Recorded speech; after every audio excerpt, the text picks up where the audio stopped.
பெரியாரும் பெண்களும் அப்படின்ன உடனே பல செய்திகள் நமக்கு நினைவுக்கு வரும். ஒன்று, இன்னைக்கு இந்த வளர்ற குழந்தைங்க எல்லாம் பெரியார் தாத்தா அப்படின்னு பேசும்போது நம்ம யாழிசை தொண்டு செய்து பழுத்த பழம் தூய தாடி மார்பில் விழும் அப்படின்னு சொல்லும். அந்த மழலையில ஒலிக்கிற அந்த பெரியார் இன்னும் 3 தலைமுறை தாண்டியும் ஒலிக்க போகும் அந்த பெரியார்.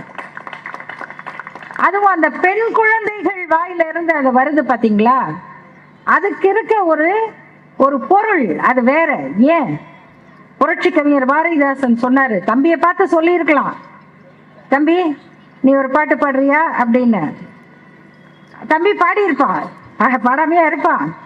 இருந்தாலும் ஒரு கவிஞர் இல்லையா, என்ன கேட்டாரு, துன்பம் நேர்கையில் யாழெடுத்து நீ இன்பம் சேர்க்க மாட்டாயா அப்படின்னு பெண் குழந்தைய பார்த்து கேட்டார். பாட்டு பாடுமா டான்ஸ் ஆடுமான்னு மட்டும் சொல்லல, என்ன பாடுவ அப்படின்னு கேட்டார். எங்களுக்கு ஒண்ணு புரியலம்மா, இது சரியா தப்பா, இது செய்யலாமா செய்யக்கூடாதா, இது அறமா மரமா? ஏன்னா நாம அறம்னு நினைக்கிறோம், அவன் தர்மங்கிறான். அறம் வேற தர்மம் வேற. அறத்துக்கு ஒவ்வொரு இடத்துல ஒவ்வொரு பொருள் சொல்ல முடியாது, அறம் ஒன்றுதான். தர்மம் இடத்துக்கு இடம் மாறும். தர்மரே எப்படிப்பட்டவர் நமக்கு தெரியும், தர்மரே அதான் தர்மம். தர்ம சங்கடம்னா என்ன? தர்மனுக்கு எப்ப சங்கடம் வந்துச்சு சொல்லுங்க? ஒரே இடத்துலதான். எப்ப சங்கடம் தெரியுங்களா? சூதாடினா தோத்து போயிட்டான், எல்லாத்தையும் விட்டுட்டான். அவன் ஜெயிச்சவன் என்ன பண்ணா, இறக்கப்பட்டு திருப்பி கொடுத்தான். திரும்பி போறான். போனவனை ஏய் மறுபடியும் சூதாட வரியா அப்படின்னு கேட்கிறான். சகுனி சொல்லி அனுப்புறார். இப்ப தர்மனுக்கு கால் இந்த பக்கம் போகுது, அந்த இதாங்க தர்ம சங்கடம். சூதாடுறதுக்கு போலாமா வேணாமான்னு ஒருத்தன் குழம்புனான் பாத்தீங்களா? போனா ஜெயிச்சிருவோமா? இன்னைக்கு இந்த என்ன முந்தியெல்லாம் சுரண்டல் லாட்டரி, இப்ப நிறைய பேர் தற்கொலை பண்ணிக்கிறாங்கல்ல, இவங்களுக்கெல்லாம் சீனியர் யாருன்னா தர்மர் தான், மரியாதையா சொல்லுங்க. இப்ப ட்ரேடு இவ்வளவு பணம் போட்டீங்கன்னா டிஜிட்டல்லயே உங்க கணக்கு ஏறிக்கிட்டே வரும்ன்றான். டிஜிட்டல் ஆஃப் ஆனா என்னப்பா ஆகும்? அக்கவுண்ட்ல ஏறுமா, புத்தகத்துல ஏறுமா? ஏறாது, டிஜிட்டல்ல ஏறிக்கிட்டே இருக்கும். அதான் நம்பர் மாறுமே. இது சும்மா படிக்காதவரு கூட தெரியும். படித்தவர்கள் கோடிக்கணக்கில் அதுல பணத்தை போட்டு இன்னும் கொஞ்சம் பணத்தை போட்டா அது வந்துடும் சொன்ன உடனே இன்னும் மிச்சத்தையும் வித்துட்டு போட்டு, இவங்களுக்கெல்லாம் முன்னோடி தான் தர்மர். மகாபாரதம் படிங்கிறாங்க பாருங்க, இதுக்குதான் தெரிஞ்சுக்கங்க. அந்த தர்மருக்கு சூதாடலாமா வேணாமான்னு ஏற்பட்ட அந்த சங்கடம் தான் தர்ம சங்கடம் சொல்றான். அறத்துக்கு இந்த சங்கடம் எல்லாம் வராது. பலார்னு ஒண்ணு விட்டு திரும்படா கழுத, சூதாட போற. நம்ம தாத்தா திட்டுவார் பாருங்க, நம்ம அத்தை திட்டுவாங்க பாருங்க, அறிவில்லை உனக்கு, இவ்வளவு காசை விட்டுட்டு போற, திரும்பி வேற பாக்குற, போ அப்படின்னு பேசும் பாத்தீங்களா? அதுக்கு பேரு அறம். அப்ப இந்த செயல் அறமா மரமான்னு எனக்கு புரியலமான்னு ஒரு அப்பா சொல்றாரு குழந்தைய, பெண்ணை பார்த்து, இதை எதுல இருந்து நீ எனக்கு கொஞ்சம் விளக்கு. அறம் இதென்றும் யாம் மரம் இதென்றுமே அருகிலாத போது தமிழ் இறையனாரின் திருக்குறளிலே ஒரு சொல் எடுத்து இயம்பி காட்ட மாட்டாயா? நீ திருக்குறளை எடுத்து விளக்குனீன்னா எனக்கு புரிஞ்சிருமே அப்படின்னு சொன்னாங்க. ஏன்னா அது பெண்கள் இடத்துல இருந்து வரும்போது பெரிய வரலாற்று பின்னணியோட வருது. அப்படி தந்தை பெரியாரை நினைக்கும் பொழுது அவருடைய தொண்டை நினைத்து நன்றி செலுத்துகிற பெண்கள் நினைவுக்கு வருவார்கள். இரண்டாவது, 1938 சென்னையினுடைய ஒற்றைவாடை அரங்கில் தமிழ்நாட்டு பெண்கள் மாநாடு கூட்டி ஈவே ராமசாமி நாயக்கர் என்று அதற்கு முன்னால் சொல்லிக் கொண்டிருந்தார்கள். இப்பொழுது அவரை பெரியார் ஈவே ராமசாமி என்று அழைக்கிறார்கள். ஆனால் அவர் ஆற்றுகிற பணிகளை இவரை போலவோ இவருக்கு மேலாகவோ ஆற்றுவதற்கு இதுவரையிலும் யாரும் வந்ததில்லை என்பதால் அவரை பெரியார் என்று மட்டுமே அழைக்க வேண்டும்.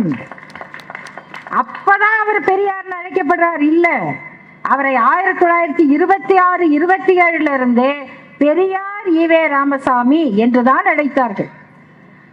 ஆனால் இனி அவரை பெரியார் என்று மட்டுமே அழைக்க வேண்டும் என்று தீர்மானம் போட்ட திராவிடர் கழகத்து பெண்கள் அல்ல, சுயமரியாதை இயக்கத்தில் கட்சியில் இருந்த பெண்கள் அல்ல, தமிழ்கடல் தனித்தமிழ் இயக்கத்தின் தந்தை மறைமலை அடிகளாரின் மகள் நீலாம்பிகை அம்மையார், ஒடுக்கப்பட்ட மக்களின் உரிமை குரலாக சென்னை மாநகராட்சியின் துணை மேயராக நீதி கட்சி காலத்தில் பதவியில் இருந்து டாக்டர் அண்ணல் அம்பேத்கர் அவர்கள் என் சகோதரி என்று சொல்லும் பெருமையை பெற்ற மீனாம்பாள் சிவராஜ் அம்மையார், தமிழ் படித்து தமிழோடும் பக்தியோடும் தமிழ் உணர்வை வளர்த்த பண்டிதை நாராயணி அம்மையார், தாமரை கண்ணி அம்மையார், டாக்டர் தர்மாம்பாள் சித்த மருத்துவர், பெண் கல்விக்காக விதவை மறுமணத்துக்காக தன் வாழ்நாளையே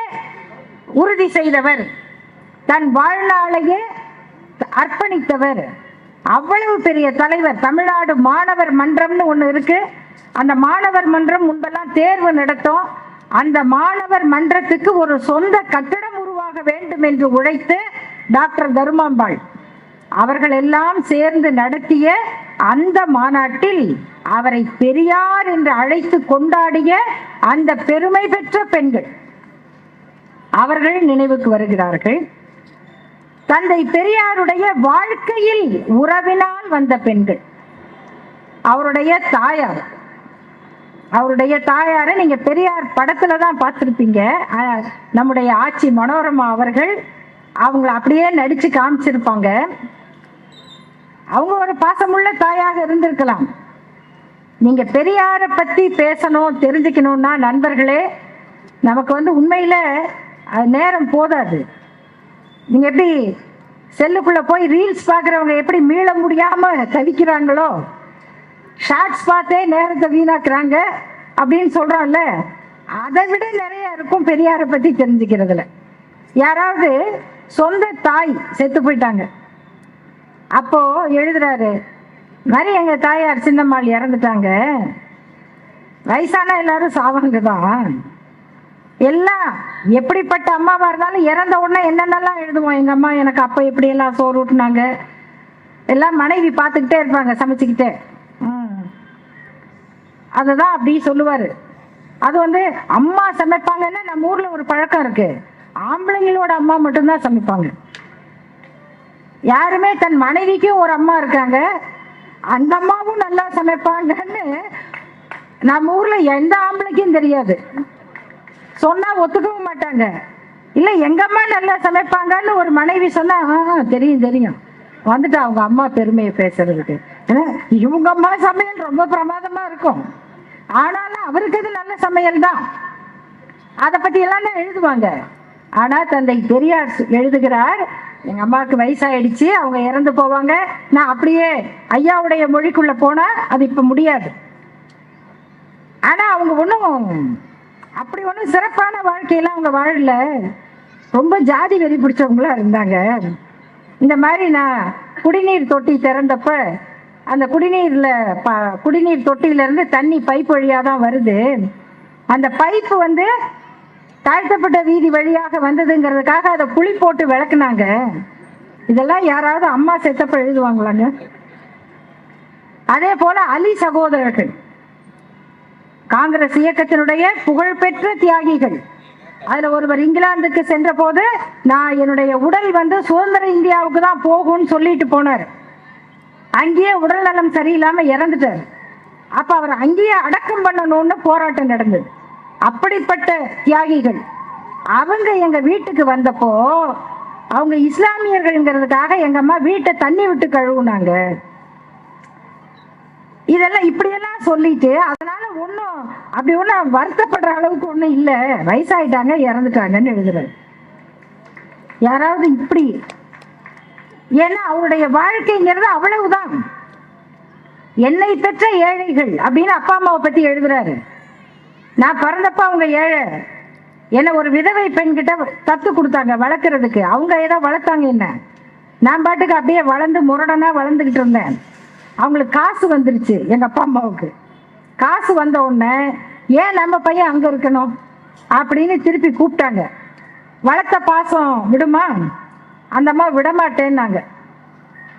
ஆனால் எங்கள் அப்பா அம்மா காசு இருக்கு, பணம் இருந்தது, அதிகாரம் இருந்தது. ஏழை சொல் அம்பலம் ஏறாது என்பதை போல அந்த விதவை தாயால் வெற்றி பெற முடியவில்லை. அதனால எங்க அப்பா அம்மா என்ன கூட்டிகிட்டு வந்துட்டாங்க. இதெல்லாம் தன்னை பற்றி தந்தை பெரியார் சொன்னது.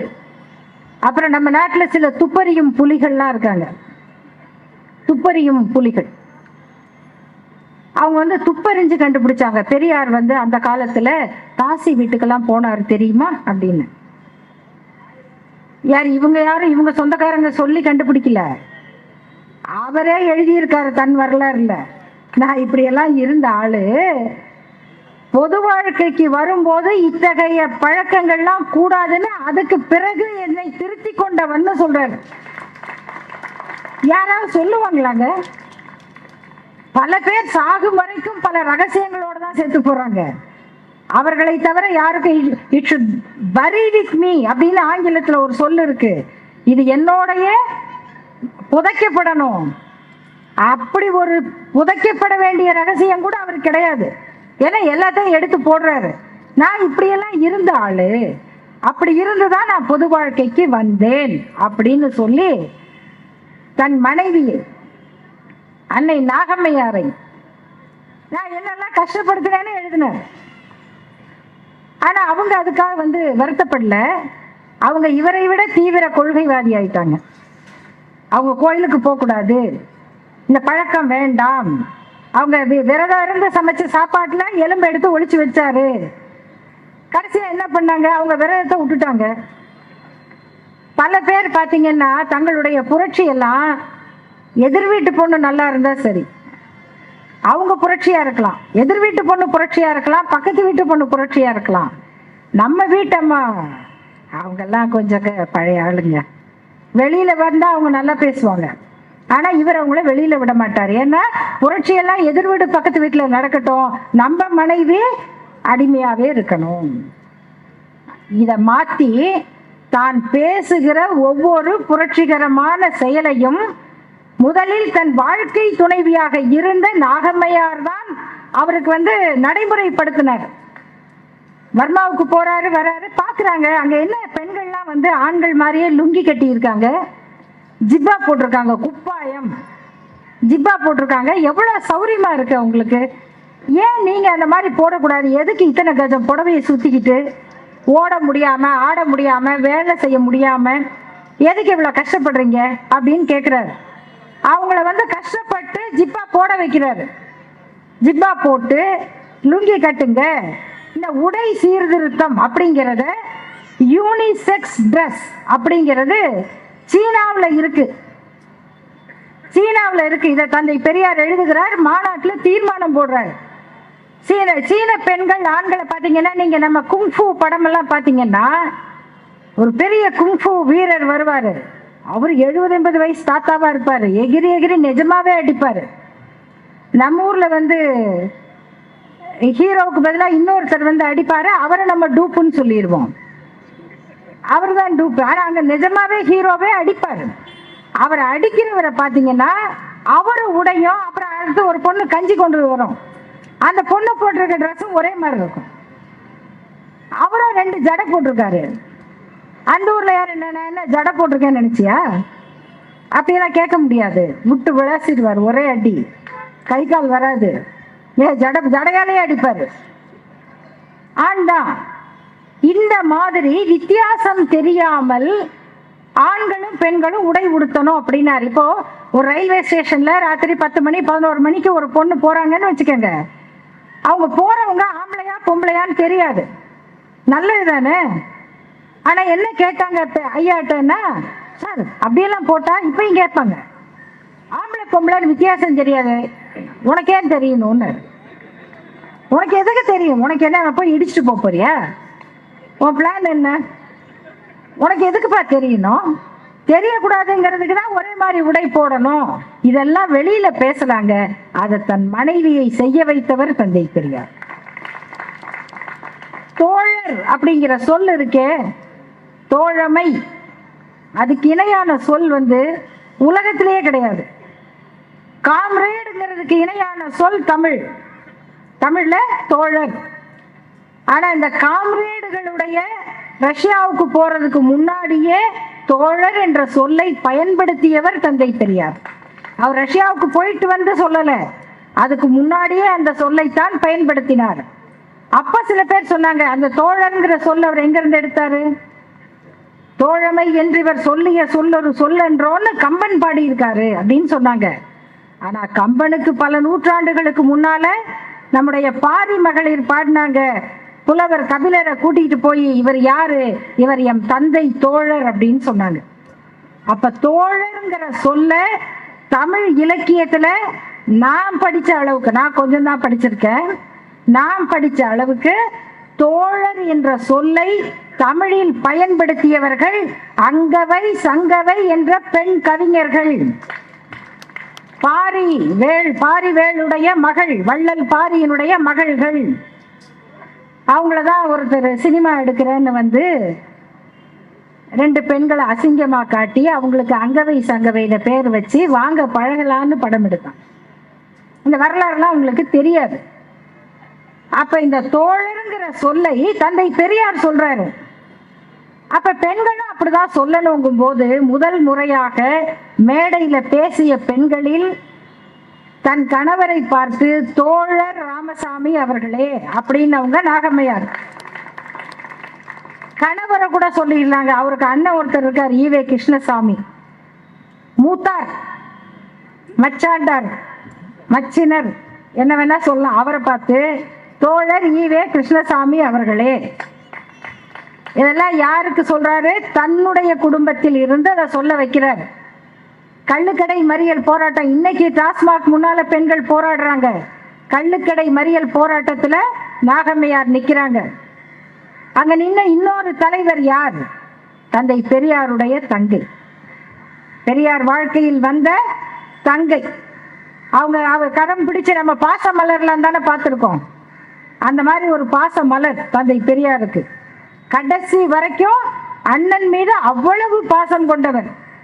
நம்ம தங்கச்சிங்க என்ன செய்வாங்க? பாசமெல்லாம் பக்கத்துல இருக்கட்டும், அண்ணா கொஞ்சம் திண்ணூர் வச்சுட்டு போனா, ஏமா நான் கூட்டத்துக்கு போறேம்மா, பரவாயில்லண்ணா வச்சுட்டு போனா, அதான் பாசம்.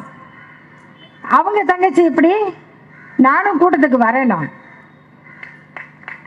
ஏம்மா இது ரொம்ப கஷ்டமான வேலைம்மா, பரவாயில்ல, கூட்டத்துக்கும் அப்படி வர்றாங்க, பத்திரிகை நடத்த வராங்க. குடியரசு பத்திரிகையினுடைய வெளியீட்டாளர் அவங்க, பதிப்பாளர். பதிப்பாளர்னா பதவிதானா? ஐயா ஒரு கட்டுரை எழுதினாரு, இந்த ஆட்சி போக வேண்டும். எந்த ஆட்சி? பிரிட்டிஷ் ஆட்சி. எந்த பிரிட்டிஷ் ஆட்சிக்கு வீர சவார்கார் மன்னிப்பு கடிதம் எழுதினாரோ அந்த பிரிட்டிஷ் ஆட்சி ஏன் நாட்டை விட்டு போகணும் அப்படின்னு ஒரு கட்டுரை எழுதினார். அந்த கட்டுரை ராஜ துரோக கட்டுரை அப்படின்னு தந்தை பெரியாரை கைது செய்யறாங்க. அப்ப அவரை மட்டும் பண்ண முடியாது, பத்திரிகை வெளியிட்டவங்களையும் கைது செய்யணும்னு எங்க உங்க தங்கச்சி வீடுன்னு கூட்டிக்கிட்டு போய் வாங்கம்மா ஜெயிலுக்குன்னு போறாங்க. கோயம்புத்தூர் ஜெயில கொண்டு போய் அடைக்கிறாங்க. அவங்க சிறைக்கு போன காட்சி பத்திரிகையில வருது. அந்த அம்மா குதூகலத்தோட போனாங்களாம் ஜெயிலுக்கு, குதூகலத்தோட. இது யாரு? தந்தை பெரியாருடைய தங்கை. இவங்கெல்லாம் அவரோடு இணைந்து பணியாற்றியவர்கள் அவங்க குடும்பத்துல இருந்து. இன்னொரு அணி இருக்கு, அவரால் மாநாடுகளில் பேசி எழுதி உருவாக்கப்பட்ட பெண்கள். இப்படி ஒரு பெரும் படையே இருக்கு. அந்த படை சாதாரணமானதல்ல. அதுல நிறைய படிச்சவங்க இருந்தாங்க, படிக்காதவங்க இருந்தாங்க, வெளிநாட்டுல இருந்தவங்க இருந்தாங்க. நம்ம தமிழ்நாட்டுல அலமேலு மங்கை தாயாரம்மாள்னு ஒரு பெரிய வீராங்கனை. அவங்க 1916 நீதி கட்சி தொடங்கியது. சென்னையினுடைய மிக பழைய இந்த ஹால்ல நீங்க கூகுள்ல படிக்கலாம். அந்த நீதி கட்சி தொடங்குற வரலாறு படிக்கும் போதே அலமேலு மங்கை தாயார் உட்பட இத்தனை பேர் கலந்து கொண்டார்கள்னு வரும். நீதி கட்சி தொடங்கும் போதே இருந்த அந்த தலைவர். அவங்க அப்போ கார்பரேஷன் கவுன்சிலர். அவங்க ஒரு உரிமை குரல் எழுப்பினதுக்கு என்ன நடந்திருக்கு கார்பரேஷன்ல? அவங்க சேலை, உயர்ந்த சேலையம், அவங்க நல்ல வசதியானவங்க. எவ்வளவு வசதியானவங்கன்னா, சென்னை எழும்பூர்ல அவங்களுக்கு ஒரு பெரிய கட்டடம் இருக்கு, ஒரு பெரிய கட்டடம், கமர்ஷியல் பில்டிங். அந்த கட்டடத்தை ஒரு பள்ளி நடத்துவதற்காக நன்கொடையா கொடுத்தவங்க. அந்த கட்டடத்தை வாடகைக்கு விட்டு அந்த பணத்தை எடுத்து பள்ளிக்கூடம் நடத்துங்க. அந்த பள்ளிக்கூடத்துக்கு பேரு அலமேலு மங்கை தாயாரம்மாள் மாண்டிசரி பள்ளின்னு இன்னைக்கு வரைக்கும் இருக்கு. அவ்வளவு வசதியானவங்க, உயர்ந்த ரக புடவை கட்டிட்டு போறாங்க. அந்த மாநகராட்சியில போய் அவங்க உரத்து குரல் எடுத்து முழங்குறாங்க. அவங்கள அவமானப்படுத்துறதுக்கு அவங்க சேலையில முட்டை அடிக்கிறாங்க. கார்பரேஷன்ல இவங்க பார்த்தா இந்த கோட்ஸே பேத்தியெல்லாம் எகிரி எகிரி பேசுது. அவங்க உட்கார்ந்து அமைதியா பொறுமையா, இந்த பாருங்க, தயவுசெய்து புரிஞ்சுக்கங்க, நாங்க உங்களுக்கு தான் சொல்றோம் அப்படின்னு நம்ம வணக்கத்துக்குரிய மேயர் அவங்களுக்கெல்லாம் இப்பயும் அவ்வளவு அறிவுரை தான் சொல்றாங்க. நாம அவங்களை எப்படி நடத்துறோமோ அதுதான் நாகரீகம். அவங்க நமக்கு செஞ்சதுக்காக நம்ம திருப்பி செய்வது அல்ல என்பதுதான் திராவிட இயக்கம் நமக்கு கற்றுக் கொடுக்க பாடம். அதே கார்பரேஷன்ல பாருங்களேன், ஒரு ஒத்த மெம்பர் அவங்க அங்க நடந்தது. அங்க இன்னைக்கு நம்முடைய தங்கை வணக்கத்துக்குரிய மேயரா எல்லாரும் வணங்குற இடத்துல இருக்காங்கன்னா இந்த வரலாறு. நீலாவதி ராமசுப்பிரமணியம்னு ஒரு அம்மா, அவங்க எழுதுனாங்கன்னா பளீர் பளீர்னு படிக்கிறவனை இப்படி அப்படியே அரைகிற மாதிரி இருக்கு. ஒருத்தருக்கு சந்தேகமே வந்துருச்சு, இப்படி எழுதுறாங்களே, இது பொம்பளையா ஆம்பளையா? யாரோ ஆம்பளை தான் பொம்பளை பேர்ல எழுதி கட்டுற போடுறாங்க அப்படின்னு நினைச்சு அவங்கள போய் பார்க்க போனாரு.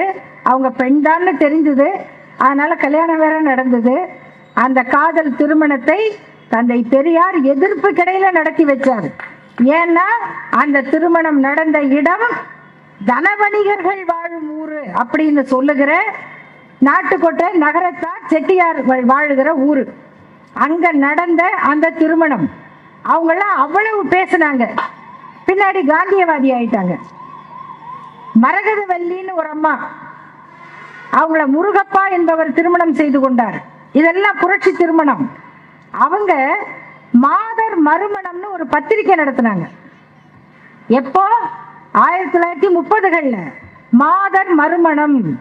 அதுல வந்திருக்கும் பாருங்க, விதவை கொடுமை நீங்கவே, அந்த பத்திரிகையில விளம்பரம். அது மட்டும் இல்ல, ஒரு பென்சில் தயாரிச்சாங்க. அந்த பென்சில்ல மாதர் மறுமண பென்சில். எப்படி பிரச்சாரம்! அவங்க பிற்காலத்துல ராமகிருஷ்ணா பள்ளி வச்சுட்டாங்க. ஆனா நண்பர்களே, இன்னைக்கு வரைக்கும் இந்த நாட்டு வரலாற்றுல நீலாவதி ராமசுப்பிரமணியமும் மரகதவல்லி முருகப்பாவும் நம்மால் தான் பேசப்படுகிறார்கள்.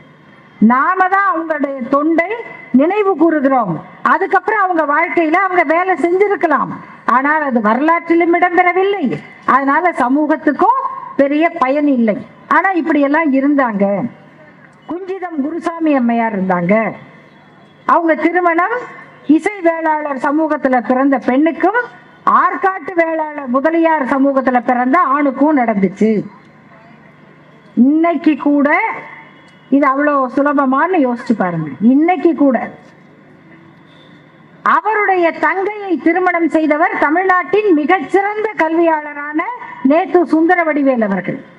அவரும் அதே மாதிரி உயர்ந்த ஜாதின்னு சொல்லிக் கொள்ளுகிற சமூகத்துல பிறந்தவர். தந்தை பெரியாரை பற்றி புரிந்து கொள்வது நண்பர்களே ரொம்ப கஷ்டமே பட வேணாம். கொஞ்சம் படிச்சீங்கன்னா போதும். நீங்க பெரியார படிக்காட்டி கூட பரவாயில்ல. நான் எப்பயும் சொல்லுவேன், படி படி, நூலைப்படி, சங்கத்தமிழ் நூலைப்படி, முறைப்படி நூலைப்படி. இதெல்லாம் அவ்வளவு கூட படிக்க வேணாம், கொஞ்சம் படிங்க. பெரியாரை படிக்காட்டி பரவாயில்ல, நேத்து சுந்தரவடிவேல் அவர்கள் வாழ்க்கையை படிங்க. ஏன்னா அவரு சொல்றாரு, நான் அந்த அம்மா என்ன விரும்பினாங்க, இதெல்லாம் தனி காதல் கதை, அதெல்லாம் இன்னைக்கு கூட படம் எடுக்கலாம், அவ்வளோ அழகான காதல் கதை. ஆனா கல்யாணம் பண்ணிக்கணும்னு முடிவெடுக்கும் போது அந்த அம்மா குடும்பத்துல சொல்றாங்க, தந்தை பெரியார் தான் எங்களுக்கு முடிவெடுப்பார். ஐயா வராரு, மாப்பிள்ளை கிட்ட பேசணும், அவரை ஏற்கனவே தெரியும், கூட வாங்கன்னு. அப்படி கூட்டத்துக்கு வராங்க, அடுத்ததுக்கு போறாங்க, இன்னொரு கூட்டத்துக்கு போறாங்க, நேரமே இல்லை. சொல்றாரு, நான் வந்து ரயில்ல போறேன், நீங்க வாங்க அடுத்த ஸ்டேஷன் வரைக்கும் பேசிக்கிட்டே போகலாம். மாப்பிள்ளைய சரி வாங்க, அவரும் வராரு. பேசிக்கிட்டே போகும்போது பெரியார் ஐயா சொல்றாரு, கல்யாணத்தை வந்து சிக்கனமா வச்சு நான் சிறப்பா நடத்தணும், மன்னிக்கணும், கல்யாணத்தை சிறப்பா ஏன் செலவுலயே பண்ணிடலான்னு நினைக்கிறேன். அவர் சொல்றாரு, ஐயா மன்னிக்கணும், நான் கல்யாணத்தை சிறப்பாலாம் பண்றதா இல்லை, நீங்க சிக்கனமா செய்யணும்னு சொல்லுவீங்க, அதனால நான் 10 பேரை வச்சு ரெஜிஸ்டர் ஆபீஸ்ல தான் பண்ண போறேங்கிறார். அப்புறம் ஐயா சொல்றாரு, பெரியார் ஐயா சொல்றாரு, சரி போகுது, நம்ம கொஞ்சமா ஒரு 40-50 பேரை கூப்பிட்டு விருந்து கொடுத்துருவோன்ற. பெரியாரை கஞ்சன் கஞ்சன்னு சொல்றாங்க எல்லாரும் இல்லையா, கருமின்னு சொல்லுவாங்க. பெரியார் சொல்றாரு, ஆனா நம்ம விருந்து கொடுத்துருவோம். அவங்க சொல்றாங்க, அவர் சொல்றாரு, இல்லையா வேண்டாம், முடிச்சிடலாம், வேண்டான்னு சொல்றாரு. திருப்பி ஐயா கேட்குறாரு, விருந்தும் வேண்டாமா, சரி இந்த தாலி மட்டும் கட்டலாமா? நம்ம நாட்டில் நிறைய தாலி பக்தர்கள் இருக்காங்க, தேச பக்தர்கள் மாதிரி தாலி பக்தர்கள். அவங்களுக்கெல்லாம் இப்போ ரொம்ப பிடிக்கும் பெரியாரை, ஏன்னா பெரியார் தாலி கட்ட சொன்னாருங்க. இப்போ உங்களுக்கு ஏற்ற பெரியார்ல தாலி மட்டும் கட்டலாமான்னு கேட்டார். அப்போ அவர் சொல்றாரு, ஐயா நீங்க தான் இதுக்கெல்லாம் எதிராக பிரச்சாரம் பண்ணீங்க, நீங்களே இப்படி சொல்லாமா, நான் தாலியும் கட்டுறதா இல்லைன்ற. ஐயாவுக்கு ஒன்றும் புரியல. கடைசியா கேட்குறாரு, இல்லை நான் ஏன் சொல்றேன்னா, அவங்க இப்படி இசை வேளாளர் சமூகத்தில் பிறந்தவங்க, அந்த சமூகம் ரொம்ப அவமானங்களை பட்ட சமூகம், அதனால நீங்க தாலி கட்டினீங்கன்னா அது மரியாதையா இருக்கும்னு சொல்றாரு. இப்படிதான் புரிந்து கொள்ள வேண்டும் தந்தை பெரியாரை நண்பர்களே. தந்தை பெரியார் எங்க சொன்னார், எப்படி சொன்னார், எதற்கு சொன்னார்? பெண்கள் வந்து கருத்தடை அவசியம்னு சொன்னார். பெண்களுக்கு கருத்தடை அது ரொம்ப முக்கியம். ஏன் சொன்னாரு? ஒரே ஒரு உதாரணம் சொன்னாருங்க. பெண்கள் வந்து இந்த சங்கராச்சாரி, இந்த சாமியார், இந்த பரதேசிகள், பெரும் பணக்காரர்கள், இது மாதிரி எல்லாம் ஏன் பெண்களால் இருக்க முடியலன்னு கேட்டார். நம்மளும் ஒரு சங்கராச்சாரி மாதிரி போகலாம்ல, ஒரு துணி மாத்து துணியை எடுத்துக்கிட்டு. ஏன் பெண்களால் அப்படி சுதந்திரமா இருக்க முடியலன்னா, புள்ள குட்டி பெற்றுக்கிறது தான். பெற்றுக்கிட்டு நிம்மதியா இருக்க முடியுதா? பெண்கள் மட்டுமில்ல, ஆண்களாவது நிம்மதியாக இருக்க முடியுதான்னு கேட்கிறார். சில வீரர்கள் சொல்லுவாங்க, நான் மட்டும் இந்த 4 புள்ள குட்டி இல்லைன்னா அவனை ஒரு கை பார்த்துருப்பேன் இல்லையா? அப்ப அந்த ஒரு எங்கேயோ அவர் மான பிரச்சனைய கூட இந்த குழந்தை குட்டிங்கிறதுக்காக அவர் வந்து சமரசம் பண்ண வேண்டி இருக்கேன். அப்ப ஆணுக்கு பெண்ணுக்கு மட்டுமல்ல, ஆணுக்குமே அது பிரச்சனை தான். அப்போ பெற்றோராக, கணவன் மனைவியாக, ஆணும் பெண்ணும் இணைந்து வாழ்பவர்களாக உங்கள் வாழ்க்கை பயணம் சுகமாக இருக்கணும்னா சுமை குறைவாக இருக்கணும், அவ்வளவுதானே. காதலுக்கு வழி வைத்து கருப்பாதை சாத்த கதவொன்று கண்டிடுவோம், இதில் என்ன குற்றம்? இத நம்ம பெரும்பாட்டன் புரட்சி கவிஞர் பாரதிதாசன் பாடினார். அவர் பாடினது எங்க இருந்து பாடினார்னா, தந்தை பெரியார் பேசுனதுல இருந்து பாடினார். இதுக்கு பேரு தான் என்ஜாய்மெண்ட் விதவுட் ரெஸ்பான்சிபிலிட்டி.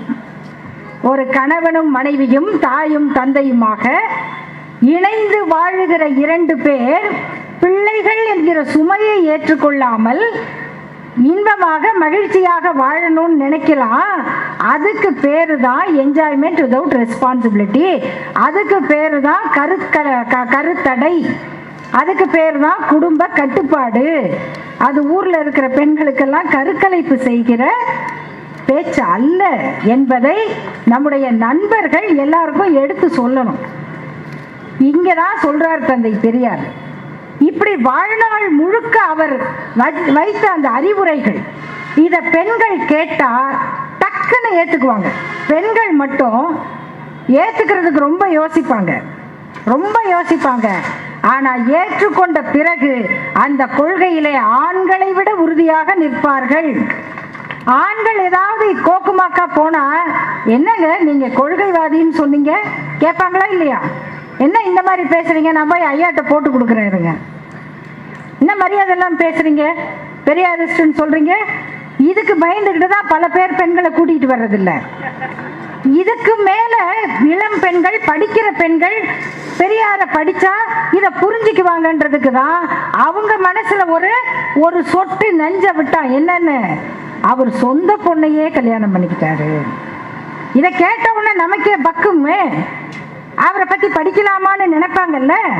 அப்புறம் அது இல்லை, நிரூபிக்க முடியாது, கோர்ட்ல போய் அசிங்கப்படணுமே உடனே வளர்ப்பு மகளை கல்யாணம் பண்ணிக்கிட்டாரு.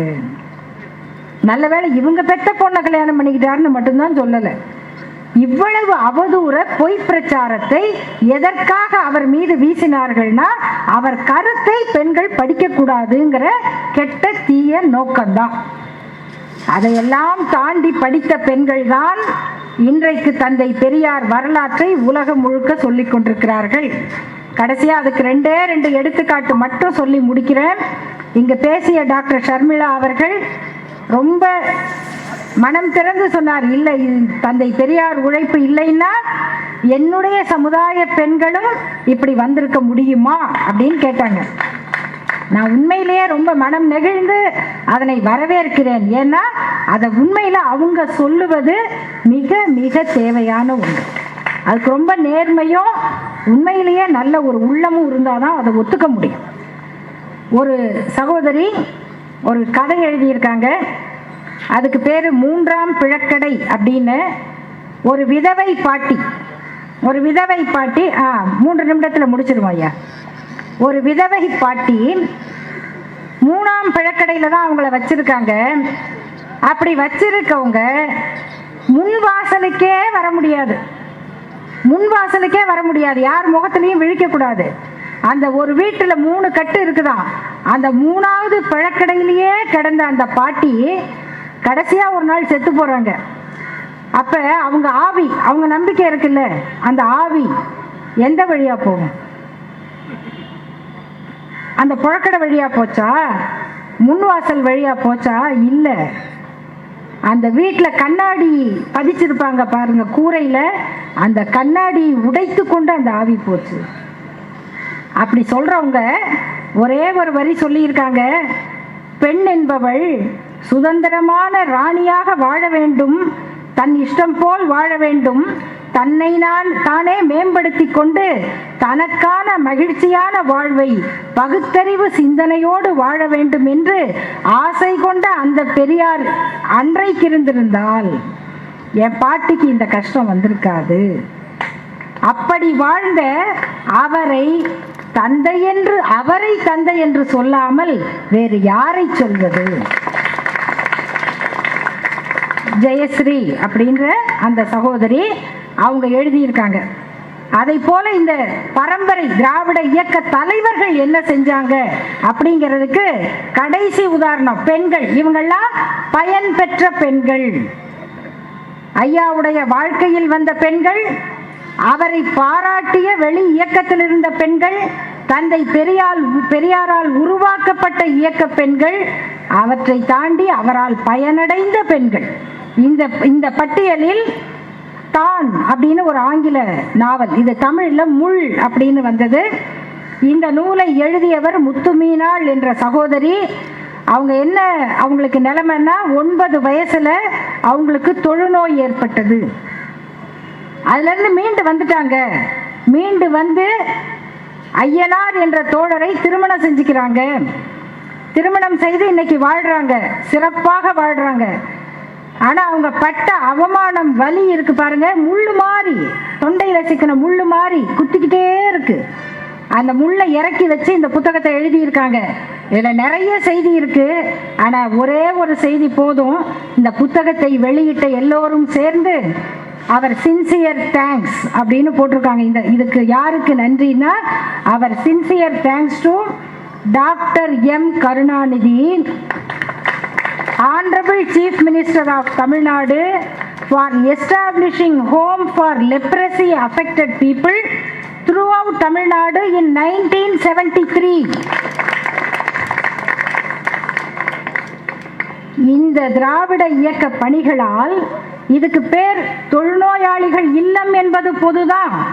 ஆனால் அதில் ஒரு பெண்ணின் பயனும் நன்றியும் இருக்கு பாருங்க, அதுதான் வரலாறு. கலைஞர் அவர்கள் தன்னுடைய நெஞ்சுக்கு நீதி நூலை வெளியிடும் பொழுது அதுக்கு வரவேண்டிய குடியரசுத் தலைவர் வரல. அப்ப அவர் 3 பேரை அழைத்து இவர்கள்தான் நான் வணங்கும் தெய்வங்கள்னு சொல்லி வாங்க செய்தார். அதில் ஒருவர் அந்த தொழுநோயாளிகள் இல்லத்திலே பயன்பெற்ற ஒரு சகோதரி.